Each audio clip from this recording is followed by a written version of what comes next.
तो hello everyone, स्वागत है आपके अपने यूट्यूब चैनल वाइसर पर। तो आज हम लोग बात करने के लिए जा रहे हैं विऔद्योगीकरण के बारे में। विऔद्योगीकरण क्या है, इसको हम समझने की कोशिश करेंगे।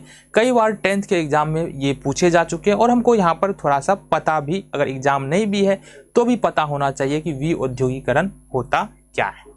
ठीक है, तो विऔद्योगीकरण का मतलब है, देखो इसको इस प्रकार से समझ सकते हैं। तो विऔद्योगीकरण को समझने के लिए सबसे पहले औद्योगिकरण को हमको समझना होगा। विऔद्योगीकरण का मतलब होता है, पहले देखो औद्योगिकरण समझ लो। औद्योगिकरण का मतलब होता है कि उद्योग धंधे में बढ़ोतरी हो जाना। ठीक है, जब बड़ी बड़ी फैक्ट्रियां लगना शुरू हो जाए किसी भी देश के अंदर, जो उत्पादन का काम है वो फैक्ट्रियों के माध्यम से होने लगे, मशीनों के माध्यम से होने लगे, किसी भी देश में उत्पादन बढ़ जाए, वहां के लोगों का जीवन स्तर बढ़ जाए, रोजगार लोगों के पास आने लगे, तो उसको हम लोग औद्योगिकरण का नाम देते हैं। अब औद्योगिकरण से होता क्या है? औद्योगिकरण से जाहिर सी बात है कि लोगों को जॉब मिलता है, लोगों का जीवन स्तर उच्च होने लगता है और लोगों की आय बढ़ने लगती है और देश की जो है आर्थिक विकास अच्छा हो जाता है। लेकिन विऔद्योगीकरण की बात करेंगे तो औद्योगिकरण का उल्टा हो जाता है।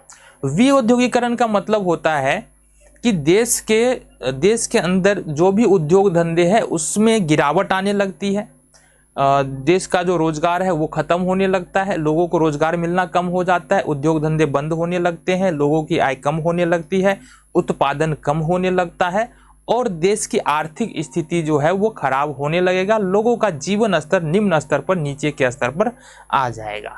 ठीक है, तो यहाँ पर लिखा हुआ है, देख लो। अब यहाँ भी देख लो कि औद्योगिक क्रियाकलापों का क्रमशः कम होना तथा संबंधित सामाजिक एवं आर्थिक परिवर्तन।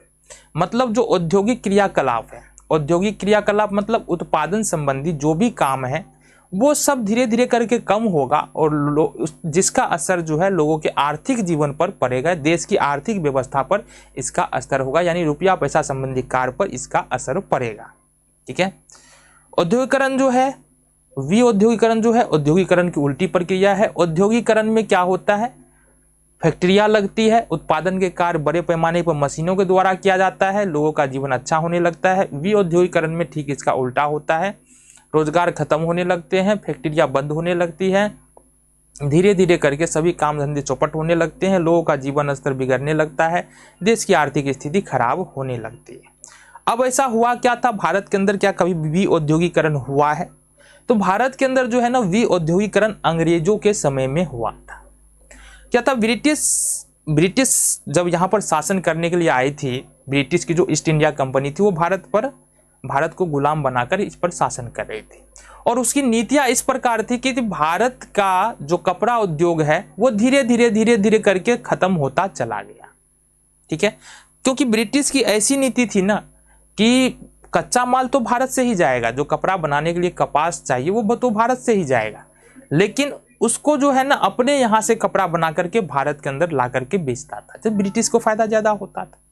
तो इस वजह से भारतीय जो कपड़ा उद्योग है उसका नुकसान हुआ, धीरे धीरे भारतीय कपड़ा उद्योग खत्म होते चले गए और कपड़ा उद्योग ही ने, ब्रिटिश सरकार की नीति इस प्रकार की थी, इस प्रकार के नियम और कानून बनाए गए थे उस समय, जो अलग अलग उद्योग थे उसको भी क्या था, समस्याओं को सामना करना पड़ा और धीरे धीरे वो उद्योग पिछड़ते हुए चले गए। और यहीं पर जो है ब्रिटिश सरकार वो जो है अपने यहाँ से सामानों को बना करके भारत के अंदर ला करके, यानी यहीं से कच्चा माल ले जाके अपने यहाँ से उत्पादन करके भारत के अंदर आकर के उसको उच्च दामों पर बेचने लगे।